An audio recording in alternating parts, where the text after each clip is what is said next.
오늘은 마가복음 19번째 강해입니다. 마가복음 19번 마가복음 6장 47절에서 52절입니다. 가장 캄캄할 때가 주님이 가장 가까운 데 계실 때이다 라는 제목으로 말씀을 나누겠습니다. 우리 다 같이 한번 읽어볼까요? 이거 시작. 저물매 배는 바다 가운데 있고 예수는 홀로 무태 계시다가 바람이 거스림으로 제자들의 괴로이 노젓는 것을 보시고 밤 사경쯤에 바다 위로 걸어서 저에게 오사 지나가려고 하시매 제자들이 그의 바다 위로 걸어오심을 보고 유령인가 하여 소리 지르니 저희가 다 예수를 보고 놀람이라. 예수께서 곧 더불어 말씀하여 가라사대 안심하라 내니 두려워 말라 하시고 배에 올라 저에게 가시니 바람이 그치는지라 제자들이 마음에 심히 놀라니 이는 저희가 그 떡 되시던 일을 깨닫지 못하고 도리어 그 마음이 둔하여졌음이로라. 여기 보면은 두 번이나 놀라요. 근데 이제 영어로 보면은 하나는 terrified 됐다 그러고 하나는 amazed 됐다 그래. 그러니까 amazing 참 좋은 의미로 놀라는 거고, 첫 번째 놀라는 거는 굉장히 terrify 공포에 질리는 그런 놀라는 사건이 있습니다. 근데 첫 번째 그 놀라는 사건은 그 유령을 보고 놀래요. 네, 막상 뚜껑을 열어보니까 유령이 다름 아닌 주님이신 거예요. 그러니까 왜 주님이 유령으로 보였는가? 거기에 관건이죠. 어떻게 주님이 유령으로 보였는가? 그것을 잠시 우리 볼 수 있기 바랍니다. 우리 창세기 33장을 보겠습니다. 창세기 33장 20절에서 이건 이제 모세하고 하나님의 대화예요. 하나님 가나안 땅에 들어갈 때 하나님이 동행하기를 부탁하죠. 하나님 오케이 내가 친히 가겠다 하면서, 그러니까 결국 하나님이 우리와 동행해야 되는 그런 상황을 설명하는데 조심하라는 거예요. 제가 최근에 와서 이렇게 벌레를 잘 못 죽이게 되더라고요. 그래서 막 이렇게 거미 같은 거 생기면 이렇게 종이를 이렇게 탁 밑에 놓고 컵을 이렇게 덮어서 그대로 이민시켜드리죠. 이렇게. 근데 그런 건데 거미는 크니까, 근데 어떨 때 날파리 옮기는 게 제일 어려워. 옮기다가 엄청 부상을 입히는 거거든. 살짝만 갖다 대도 뭐 차라리 죽는 게 낫지. 하여튼 그 정도로 이렇게 조심스러운 거예요. 근데 그런 거 아닐까? 그러니까 하나님이 조심하라는 거죠. 당신이 워낙 위대하니까, 너무 절대적으로 거룩하니까 우리가 거룩하지 아니한 우리가 소멸될 수밖에 없는 거야. 네가 내 얼굴을 보면 죽는다 그러잖아요. 나를 보면 죽는다. 우리가 태양을 직접 보면은 눈이 멀잖아요. 직접 보면은. 그래서 하나님이 결국 늘 이렇게 가리시는 거거든요. 그죠? 가려서, 가리면 아무래도 이제 빛을 가리니까 그림자가 생기고 어두움이 생기잖아요. 그 어두움이 우리거든요. 우리는 거기서밖에 존재할 수밖에 없다. 함께 빛과 그냥 속말로 맞짱 뜰 수 없다는 거죠. 빛과 함께 있다. 그럼 뭐 우리 그 거룩함 앞에 우리의 온전하지 못함은, 우리의 불의함, 우리의 정직하지 못함은 소멸될 수밖에 없잖아요. 그러니까 우리를 너무 지극히 아끼고 사랑하셔서 이렇게 다 가려주시면서, 그럼 그 흑암에 우리가 출발되면 피조물의 본질이 이렇게 출발되는 것이다. 그죠? 그럼 이 손이 뭘까요? 그리스도. 그죠? 중보자죠. 중보자죠. 그분을 통하여 하나님을 보는 거죠. 그분이 하나님이시죠. 할렐루야. 그래서 우리가 흑암으로 출발하는 거예요. 아담이 바로 이 빛을 가리고 충만을 비우니까 공허가 생기고 그죠? 완벽함을 스스로 비우시니까 혼돈이 생겨요. 그게 우리 아담이죠, 아담. 그게 저와 여러분이죠. 그게 설명이 다 되는 겁니다. 그래서 선악과가 등장하고 등등하는 건데, anyway, 그러니까 그분과 우리의 동행은 이렇게 같이 얼굴 마주보고 손잡고 가는 우리의 방식이 아니라는 거죠. 늘 우리는 그분의 말씀처럼 등짝을 볼 수밖에 없다. 그것은 철저한 하나님의 배려고 우리를 향한 지극한 사랑이었다는 거죠. 그래서 내 여기 있다 덥석 나타나지 않는 여러분의 그 불만에 대해서 지금 설명해 드린 겁니다. 그죠? 내 여기 있다 나타나는 순간 우리는 아무튼 그래서 그분은 얼굴을 보지 못하리니 나를 보고 살 자가 없다 하면서 여호와께서 가라사대 보라, 내가 내 곁에 가장 가까운 곳에 반석이 있다는 거예요. 그 반석에 가 있어라 하면서 내 영광이 지날 때, 그러니까 그 반석을 여호와가 지날 때, 이걸 가장 가까울 때잖아요. 내가 반석에 있으니까 내가 너를 반석 틈에 두고, 틈에 둔 이유는 나를 보호하기 위해서죠. 그죠? 그 빛에 우리가 상하지 않기 위하여, 영광에 소멸되지 않기 위하여. 그 다음에 내가 지나도록 내 손으로 너를 덮었다가, 대충 덮어도 되는데 그 반석 틈 위를 지나가는 그 순간만큼은 완벽하게 차단해야 돼. 완벽하게 빛이 하나도 스며들어가지 못하도록. 그리고 지나간 다음에 손을 거두리니 내가 내 등을 볼 것이요 얼굴은 보지 못하리. 이건 철저히 하나님의 배려와 사랑이죠. 할렐루야. 근데 그 배려와 사랑 속에서 우리가 실제로 경험하는 것은 전부 역설적인 거라는 거죠. 왜냐하면 가장 가까울수록 완벽하게 차단을 해야 되니까 컴컴할 수밖에 없고, 그죠? 그리고 이 반석이 어디냐는 거예요. 반석, 그리스도잖아요. 반석. 그럼 무슨 일이 일어나는가? 우리 마태복음 7장 24절, 그러므로 누구든지 나의 이 말을 듣고 행하는 자는. 여러분, 하나님의 말씀은 생명이기 때문에 내 안에서 살아납니다. 내가 죽고 내가 그 말씀이 율법으로 다가와서 내가 죽고 말씀이 살아나요. 그러면 행함의 주체가 바뀌죠. 그러니까 이 말을 듣고 행한다 할 때 행함의 주체가 바뀌어요. 말씀이 들어가면 행함이 이제부터는 나로부터 말씀으로 옮겨지죠. 그러니까 달라요. 그래서 그 순종이 달라요. 종류가 우리가 행하는 것과 말씀이 스스로 행하는 건 다르죠. 근데 그런 자는 반석 위에 집을 짓는 것이다 이렇게 얘기해요. 그리스도죠. 근데 반석 위에 집을 짓는 게 어떤 모습인가?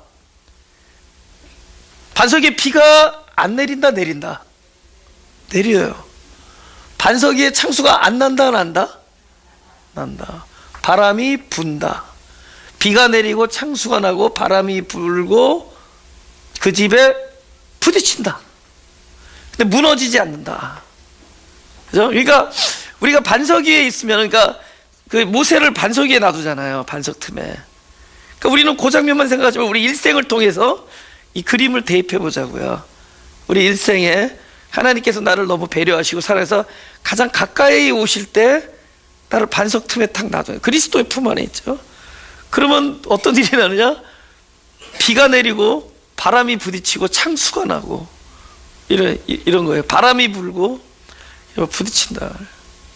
여러분, 이쯤 되면은 비가 내리고 창수가 나고 바람이 불고 부딪히면은 일단 집이 온전할까요?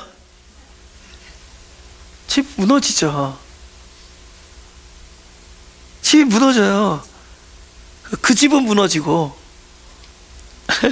그 집은 무너지고 뭐만 남을까요? 오케이, 내가 지금 집을 등기를 다 없앴어요. 지금 팔았어요. 근데 딱 보니까 돈은 있는데 앞에 집이 딱 하나 있어, 모델이. 뭐만 있죠? 반석이에요. 반석이 영원한 집입니다. 할렐루야. 내가 생각하는 집을 온전케 하는 게 아니라도요, 그저 무너뜨려요. 심하게 무너뜨립니다. 그래서 이 신앙이라는 게 뭐냐면은 오히려 가까이 다가면 다가갈수록 심하게 부딪혀요. 전에는 얼씬도 안 했던 바람이, 전에는 이렇게 살랑살랑 불던 바람이 회오리 바람이 돼요. 그리고 껐떡 않던 집안이 막 요동쳐요. 그 삐걱삐걱 하더니 드디어 부서지는 소리가 난대도요. 이게 어디까지인가 이러다 말겠지가 아니래도 태풍에 날아간다. 딱 뭐만 남냐? 반석만 남아요. 근데 어느덧 반석 위에 내가 안전하게 살고 있는 것을 보게 돼요. 내가 의지하던 이 집이 아니었던 거예요. 다 보내버려요.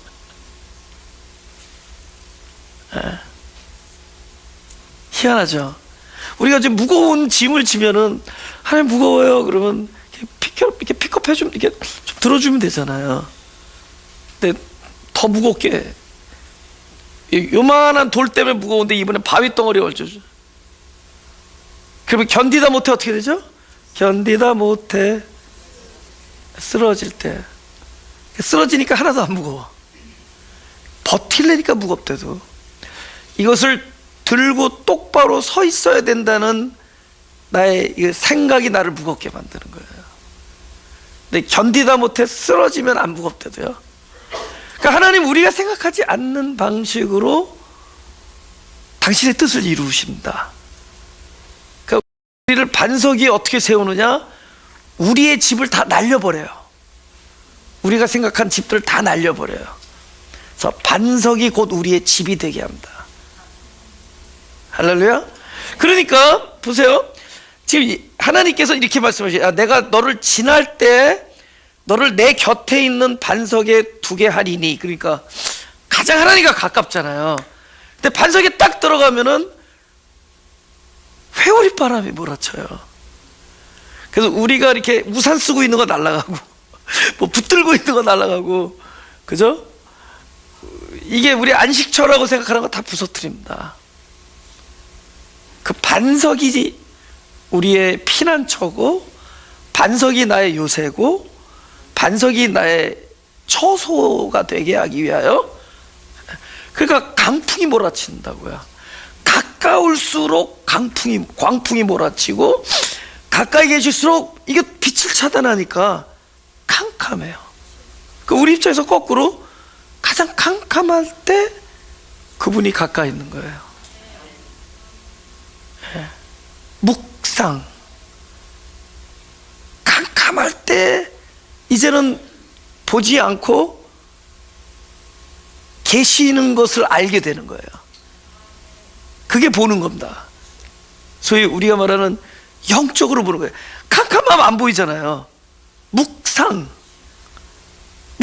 여기 밤에 캄캄하게 빛을 다 차단해야 빛이 보여요. 묵상. 캄캄할 때 가까이 계신 거예요. 그래서 가까이 있을 때 광풍이, 아니 평강의 왕이 걸어오시는데 왜 유령으로 보이느냐? 그분이 가까이 할수록 바람이 세차게 몰아치기 때문이에요. 오히려 가까이 하면 할수록 더 요동치고 더 바람이 불고, 내가 여태까지 의지하고 있던 거 다 날려보내는 듯한 그런 정도로 날라온다. 가까이 있다는 거예요. 아주 가까이 있다는 거예요. 아직 안 뒤집어진 거 있으면 완벽하게 가까이 있지 않습니다. 다 뒤집어 놓을 거예요. 여기 있구나. 과연 여기 계셨구나. 할렐루야. 모른다는 거예요. 문제는 우리 일생을 통하여 하나님이 가장 근접했는데 우리는 그때마다 하나님 어디 계십니까? 이렇게 되는 거예요. 어? 그 성경의 예를 한번 보겠습니다.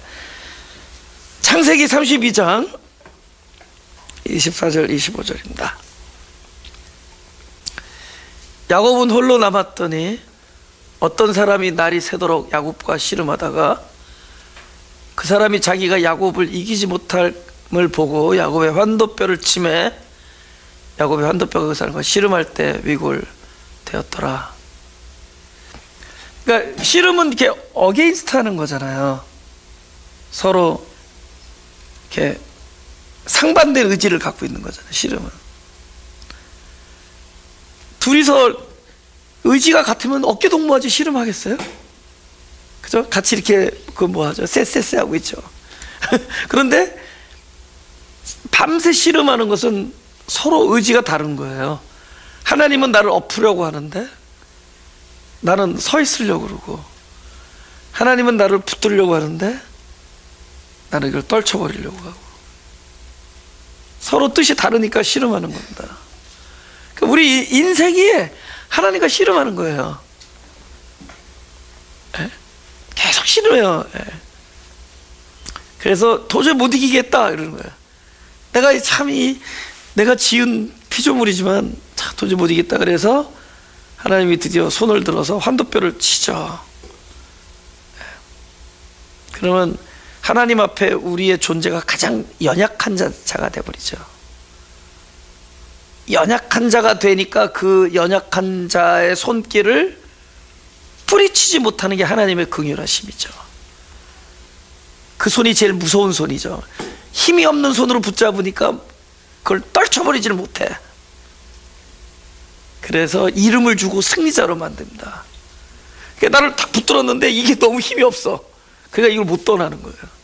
아마 야곱이 붙든 손이 강했으면은 그냥 여호와의 그 괴력으로 탁 털쳐버릴 수도 있는데, 환도뼈가 깨졌으니 무슨 힘이 있겠어요. 그냥 붙들었는데 너무 연약하니까 거기를 못 떠나는 거죠.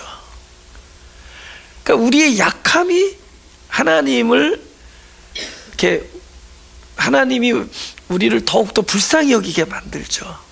그래서 우리를 못 떠나고 승리자로 만듭니다. 근데 그 승리자는 뭐냐? 이제부터 너의 의지로 살지 않고 하나님이 안에서 너를 다스린다, 통치한다, 그 뜻이에요. 예.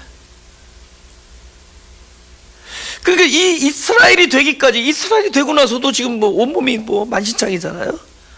환도뼈 깨지고 다리를 절름거리고, 이 이스라엘이란 이름이 주어지기까지 이 야복강에서의 이 일전은 그 사람에게 너무 가혹할 정도로 굉장히 처참하고 아픈 거예요. 이 아픈 일을 몰아다 주는 이 사람을 누가 하나님이라고 생각하겠냐고. 뭐라 그러겠어요? 하나님 이 왼수땡이 빨리 좀 쳐달라 그러죠. 하나님이 이제 이 사람 너무 손길이 너무 따갑고 아프고 제발 가는 곳마다 발목 붙잡고 자꾸 나를 넘어뜨리려고 그러고 날 좀 혼자 살게 내버려 줘 갖고 꽉 붙들고 늘어지고 있으니 제발 이 왼수땡이 좀, 그랬더니 그 왼수땡이가 나다 그러는 거죠. 그게 나다. 근데 우리가 그때는 모른다는 거죠. 이 어떤 사람이 하나님이라는 걸 모른다는 거죠. 그러니까 왜 그들이 테러파이 됐는가, 그러니까 막 공포에 질려서 무서워했는가? 유령으로 보였다는 거예요. 그런 모습이니까. 그러니까 우리가 기대했던 그런 모습으로 오질 않아요. 그분의 등장은 그렇게 뭐 평광이면은 뭐 적어도 뭐 평화 뭐 이런 뭐 이렇게 딱 뭐 현수막 정도는 나타나야 되잖아요. 전혀 비바람 몰아치고 집이 막 무너지는 것 같은 평강의 왕이 오시는데 가까이 오면 올수록 이 회오리바람은 더욱더 세차고 막 날아갈 것 같고 무얼 하나 붙잡아도 소용없을 것 같은 이런 상황에서 이분을 주님이라고, 이분을 하나님이라고 얘기했어요. 그렇죠? 제가 이렇게 설교하지만 제가 이걸 뭐 이론으로 얘기하겠어요? 나도 그런 거를 좀 경험하다 보니까 얘기를 할 수가 있어요. 어떤 상황에서 야 이건 필시 쉽게 말하면 이건 마귀 수작이다. 그런데 야 마귀 아니다 나다야 섭섭하다. 그죠?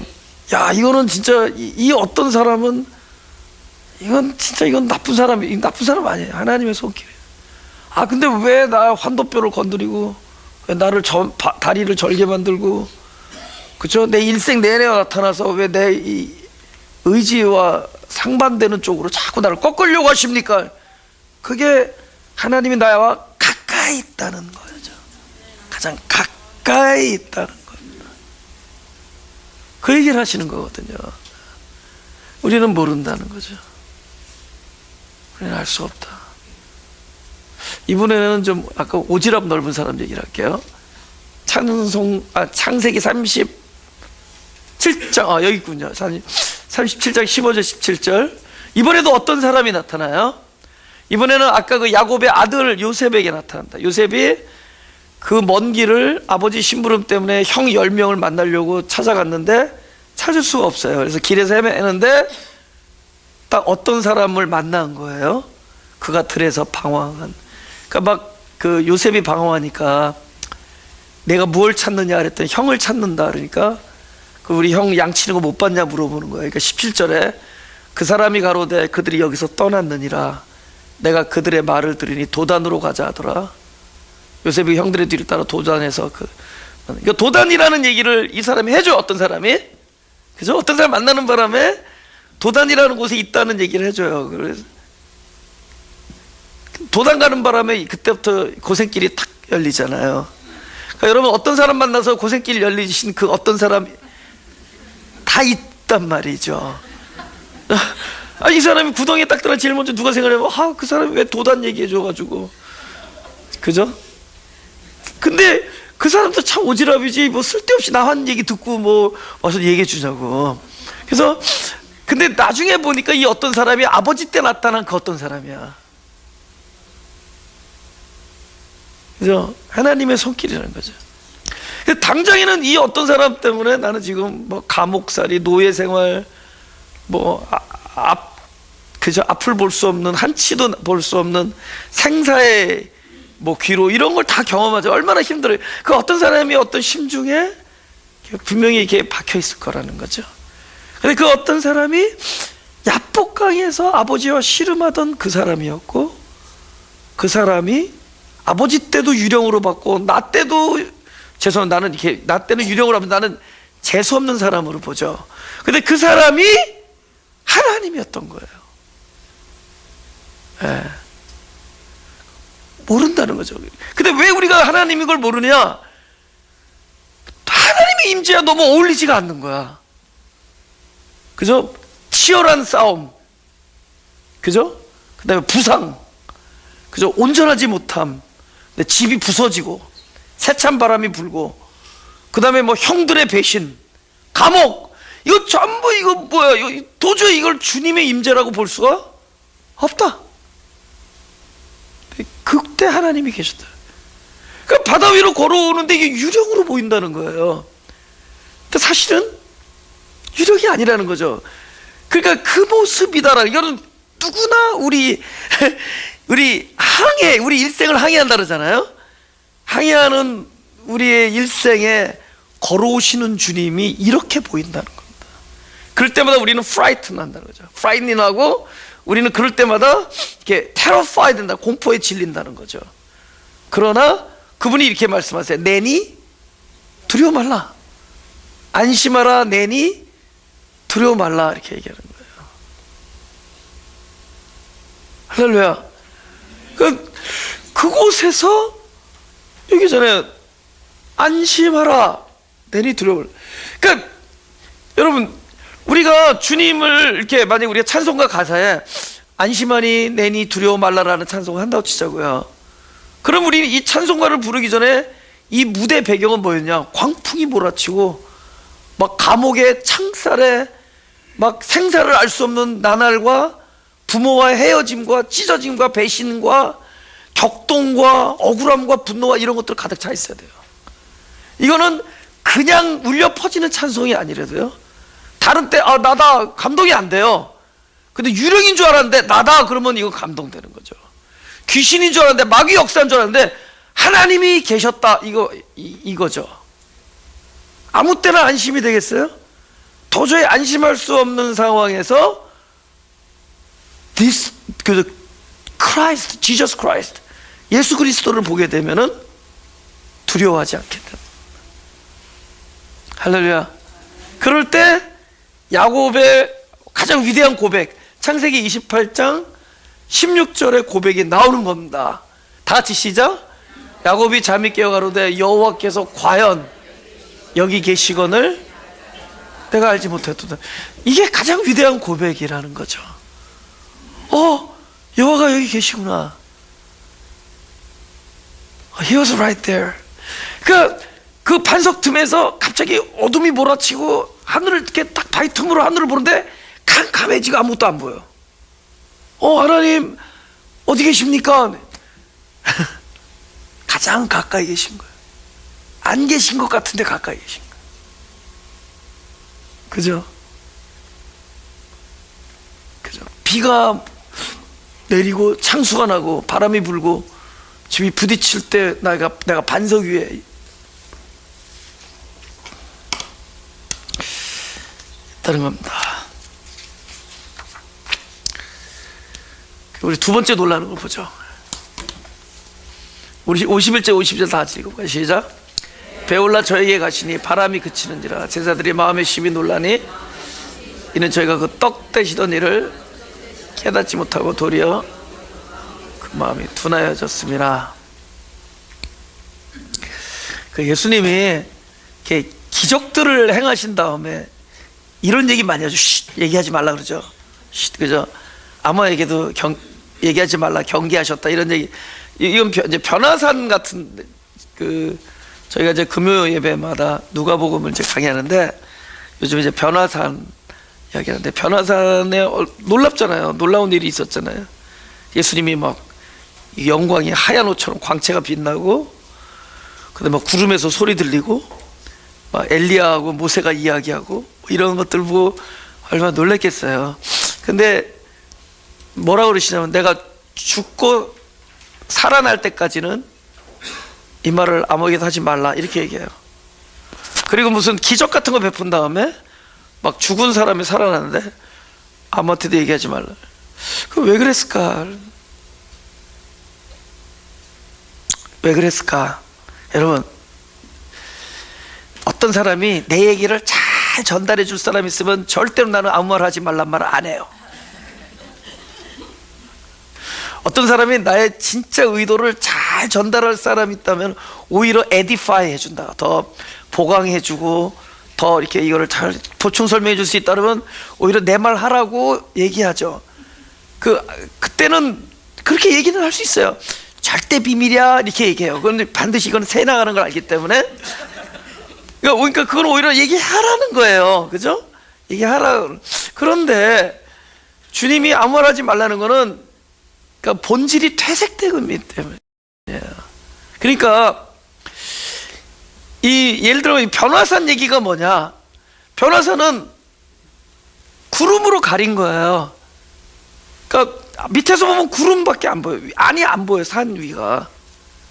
그러니까 이건 필시 눈으로 볼 수 있는 세계 얘기가 아니에요. 우리가 말하는 진리인데, 예수님이 이렇게 승천할 때 그러잖아요. 이렇게 하늘로 올라가는데 구름이 가리워 보이지 아니하는 자라. 이걸 얘기해요. 구름이 가리워 보이지 아니하는 자라는데 사람들이 밑에서 쳐다봐. 그럼 뭐만 보여? 구름만 보이잖아요, 그죠? 그러니까는 거기 그 천사가 와서 약간 면박 주듯이, 야 갈릴리 사람들아, 왜 하늘을 쳐다보느냐, 그런 거예요. 그러니까 볼 필요 없다는 거예요. 그러면서 뭐라고 하냐면 아주 의미심장한 말씀. 너희가 본대로 오리라. 그러니까 사람이 두 가지의 봄이 있는데, 이 아래서 본다고 생각하니까 어떤 생각을 하냐면, 본대로 오리라 그러니까 그대로 다시 내려온다는 생각을 하는 거죠. 그러니까 어떤 미련한 사람들은 그 동네 가서 기다리고 있어요. 자, 언제까지 기다려야 될지 몰라도, 그러니까 이거를 구분이 돼야 돼요. 그러니까 구름은 무엇을 나누는 거냐? 이제는 어디 세계로 들어가는 것이냐? 예수와 내가 육체와 육체, 그죠? 서로가 이렇게 보고 느끼고 닿고 하던 그 영역에서 이제는 영원한 실제 세계로 들어가는 거예요.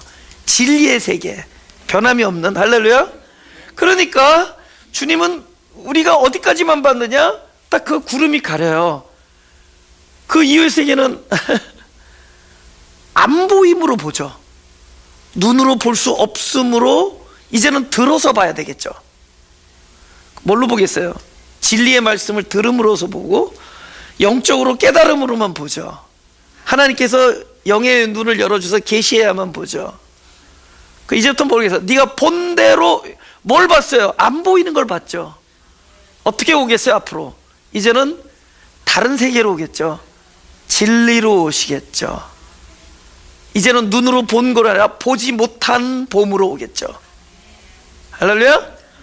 보지 못한, 이제는 구름 위의 것으로 오죠. 그러니까 변화산이 이거예요. 구름 위의 거란 말이에요. 그러니까 구름 위의 것은 특별한 일이 일어나야 돼요. 하나님이 말씀이 내 안에 오셔서, 그러니까 예수님이 십자가에서 죽어서 내 안에서 살아나서 이제 참된 지식으로 존재할 때 깨닫게 돼요. 그걸 우리가 계시를 해요. 그분이 살아날 때 우리가 알게 돼요. 너희가 성경이 로마에서 내가 알거니와, 이거는 그 당사자가 내 안에서 살아나니까 알게 되는 거지, 알 수가 없어요 우리가. 마찬가지입니다. 이거는 바로 요 앞에 무슨 일이 있었느냐? 오병이어가 있었던 거죠. 그럼 우리가 오병이어를 그냥 주님이 죽기 전에 주님과 같이 이렇게 공생애를 하던 과정에서는 오병이어를 어디까지만 보냐? 그냥 떡 5덩어리가 5,000명 먹인 일만 보여요. 대단하죠 물론. 근데 이거보다 대단한 일 많아요. 사실 성경책 말고 아라비안 나이트 보면 훨씬 더 대단해. 우리 동화책 보면은 이거보다 더 대단한 일들 많으니까 거기에 감동받을 게 없어요.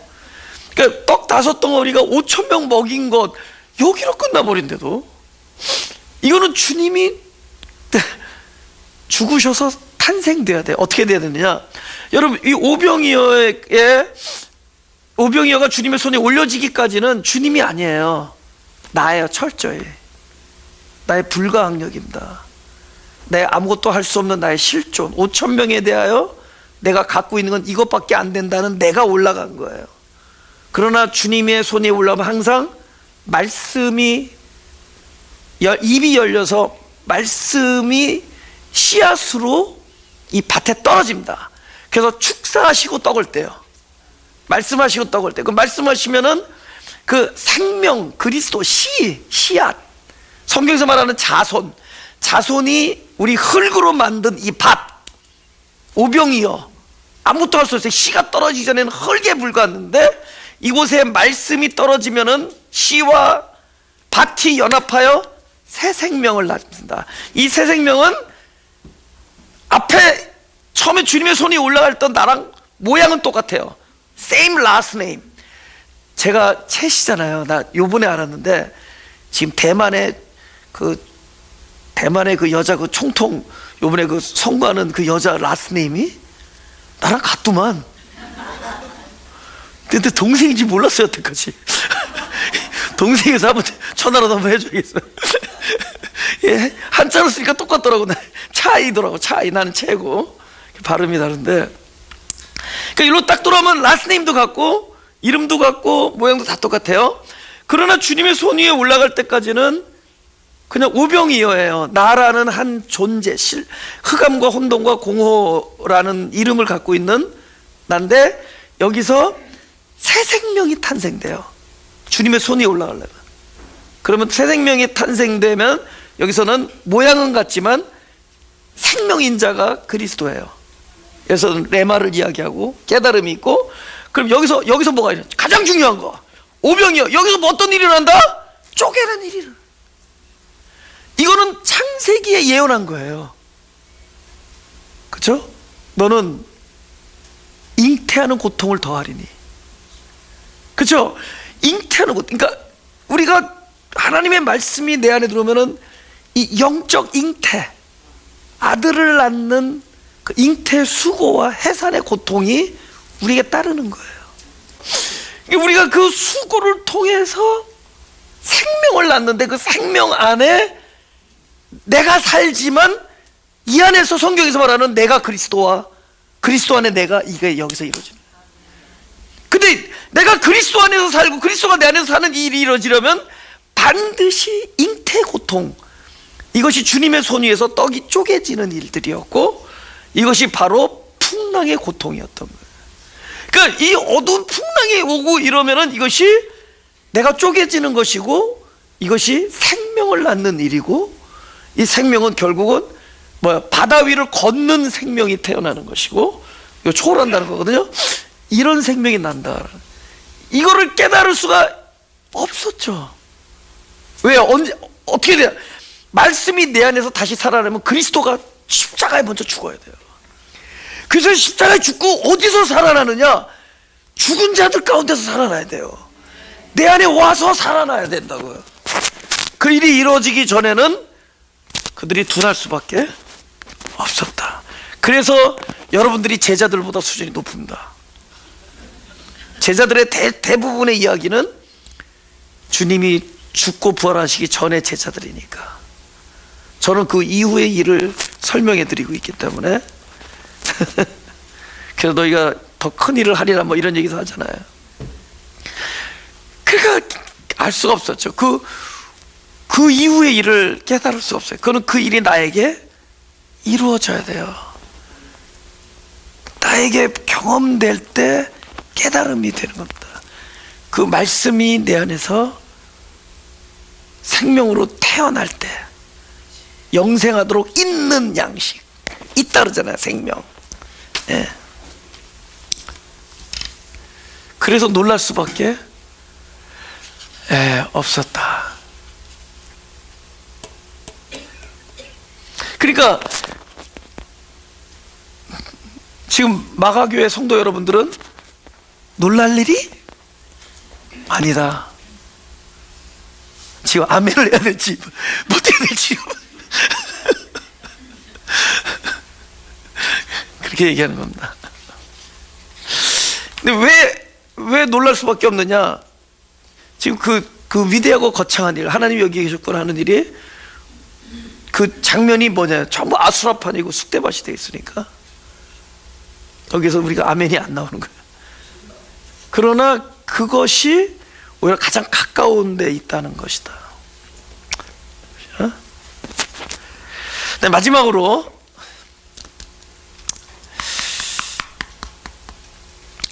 창세기 50장 20절 한번 보죠. 다 같이 읽어볼까요? 시작. 당신들은 나를 헤아려 하였으나 하나님 그것을 선으로 바꾸사 오늘같이 만민의 생명을 구원하게 하시려 하셨나니. 제가 전에도 한번 얘기한 적이 있었지만, 고등학교 다닐 때 강릉에 해수욕장에 간 적이 있어요. 그때 경포대가 있었고 연곡 해수욕장이라 있었는데 둘 중에 한 군데였어요. 하여튼 이렇게 여기가 이렇게 모래하고 물이 만난 데면 낮잖아요, 깊이가. 근데 이게 이렇게 완만하게 낮아야 되는데 물이 깊이가 어느 구석에 쏙 들어간 게 있었어. 근데 내가 하필 또 거기서 또 착지를 한 거야. 폼 잡고 한 10m 헤엄을 친 다음에 이제 다 왔구나 하고서 딱 발을 디디려고 서는데 영혼이 빠지는 거예요. 이 밑에 쑥 들어. 그러니까 그때부터 이렇게 근데 그때부터 이상하게 안 떠져요. 뜨는 사람이 안 떠져. 안 떠지는 거는 왜 안 떴을까? 뜨려고 하는 마음이 너무 무거워진 거야. 그러니까 뜨려고 하는 마음이 나를 안 떠지게 만들어요. 그러니까 막 해서 그래서 그때 누가 3번만 오르락 내리락 하면 죽는다는데 내가 18번이니까 6번을 죽었다 살아났습니다. 3번. 근데 저희 아버지하고 저하고 부전자전이 뭐가 있냐면은 꼭 어디 가나 이 숫자를 꼭 이렇게 중시해요. 저희 아버님은 어디 놀러 갔다 오면 야, 그 집에 계단이 24개더라 뭐 이런. 우리 아버지는 계단 쓰고 저는 죽는 와중에 내가 몇 번 올랐다 내리라고 쉬었어요. 그래서 여기서 뭐 이렇게 18번인가를 하는데 어떤 사람들이 와서 나를 확 붙잡고 이렇게 안전하게 이끌고 가는 거예요. 그러니까 이 사람들이 누구냐면 구조대원들이었는데, 이 구조대원들이 딱 고장소에서 사람들이 허우적거리니까 아예 고장소를 지켜보고 있다가 언제까지 기다리느냐? 허우적거리는 힘이 다 빠질 때까지 기다리는 거예요. 다 지쳐가지고 힘이 다 빠지면은 야, 들어가자 해서 딱 들어가서 이제 꺼내는 거예요. 그러니까 하루에도 여러 명, 그러니까 나처럼 거기 이제 안전하게 꺼냈다가 쑥 들어가는 사람들이 많았던 거예요. 근데 사람들이 다 허우적거리는데 기다렸다가 빼는 거예요. 그러니까 내가 빠질 때까지야. 나라는 사람이 없어질 때까지. 그러니까 생각해 보니까 내가 왜 거기서 뜨지 않았나 생각했더니 내가 떠야 된다라는 생각이 나를 뜨지 못하게 해요. 봐요, 우리가 나를 비워야겠다는 생각이 강하면 강할수록 비우지 못하는데도요, 내가 낮아져야겠다 그러면 낮아지지 않아요. 이거는 어떤 사람이 제일 경험하느냐? 불면증. 자야겠다 그런 사람은 밤새 자야겠다가 결심하다가 깨. 그러니까 이 사람이 불면증, 그러니까 잘 수 있는 방법은 잠 자체로부터 해방돼야 돼요. 잠을 자던 안 자던 잊어버려야 된대도. 그러니까 완전 그 세계, 그러니까 내가 물에 떠야겠다 뜨지 마, 이거의 그러니까 기독교의 본질이, 그러니까 복음의 본질이 뭐냐? 철저히 내가 없어야 된대도. 여러분, 이렇게 우리가 뭐 설교 말씀도 듣고 그러지만 우리가 이렇게 복음이라고 얘기할 때 과연 복음이 뭐냐를 따지면은 이걸로 구분하면 돼요. 지금 저 다 맞는 얘기예요. 그 길게 맞는 이야기들 속에 내가 있느냐 없느냐, 내 역할이 있느냐 없느냐. What should I do? What can I do? What do I have to do? 뭐 이런 거예요. What am I supposed to do? What do I supposed to do? 그죠? What will I do? 이런 거예요. 전부 내가 무엇을 할 것인가, 내가 무엇을 해야 되느냐, 무엇을 하지 않으면 안 되는가. 지금 내가 들어간 복음이 아니라는 거죠. 그거는 계속 물에 가라앉는 거예요. 여기 주어가 바뀌는 거예요. 근데요, 우리 일생에 안 풀어지는 문제 주어 싹 바꾸면 풀어져요. 우리 일생에 안 풀어지는 문제들의 주어가 딱 여기 내 자리에 내가 그랬었고 내가 누굴 만나고 그 사람이 나한테 2인칭도 넣지 말고 3인칭도 넣지 말고 여호와 하나님을 딱 넣으면 풀어져요. 이게 그거거든요. 지금 요셉의 일생이 전부 내가 왜 그때 거기 갔을까? 내가 왜 그때 왜 고자질을 안 했을까? 이거 보디발의 아내가 이렇게 한 것이라고 왜 한마디도 안 했을까? 나는 왜 기도만 했을까? 나는 왜 관원장한테 한 번 더 부탁을 안 했을까? Maybe 내가 컨펌을 했었어야 되는데 뭐 이런 여러 가지. 그 다음에 형들은 왜 나한테 그랬을까? 형들은 나를 해치려고 했고 그 사람은 왜 이렇게 금방 잊어버렸을까? 그 여자는 왜 나한테 날 유혹하고 왜 이렇게까지 했을까? 왜 보디발은 아내 말만 믿고 나한테 한마디도 물어보자. 전부 우리 일생이 그걸로 갈 수 있다는 거죠. 안 풀린다는 거죠. 계속 가라앉아요. 그 자리에 여호와는 넣으면 풀어져요. 그래 넣은 거예요. 당신은 나를 헤아려 했지만 하나님께서는 풀린다는 거죠. 하나님이 주어가 되니까 풀어져요. 이거는 하나님이 선으로 막 바꾸신 것이고 만민의 생명을 구원하는 일이었구나. 그러니까 다 풀리는 거예요. 그러니까 이 복음이라는 건 내가 사라지는 거예요. 내가 뭘 하는 나도 없고 안 하는 나도 없고 뭘 해야 되는 나도 없고 거의 그 자리에 전부 하나님이 있는 거예요. 여호와는 주님은. 그러니까 우리가 전부 거기를 포커스, 나를 포커스하던 자가 거기를 포커스할 때, 그죠? 그래서 제가 이 찬송가를 이제 우리가 부르겠지만은 이 찬송가 시편 121편인데 우리 오른손 들고요. 하나님 나를 지키시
기도하겠습니다. 가장 아닌 것 같은 곳에, 이곳은 아니고 설마 이것은 아니라고 여기는 곳에 의외로 그것이 하나님의 손길이었고 그것이 하나님이었던 것을 우리가 깨닫게 해주셔서 감사합니다. 이제 그동안에 찾지 못했던 곳에서 찾게 하시고, 얻을 수 없었던 곳에서 얻게 하시고, 듣지 못했던 곳에서 들을 수 있는 영혼의 눈과 귀를 열어주옵소서. 이제 삶의 즐거움이 진리의 세계로 옮겨 그곳에서는 여호와만이 나의 인생의 주어가 되시며 그분이 주관하시며 그분의 뜻만 이루어지는 아름다운 생애가 있게 하여 주옵소서. 감사하며 예수님의 이름으로 기도드렸사옵나이다.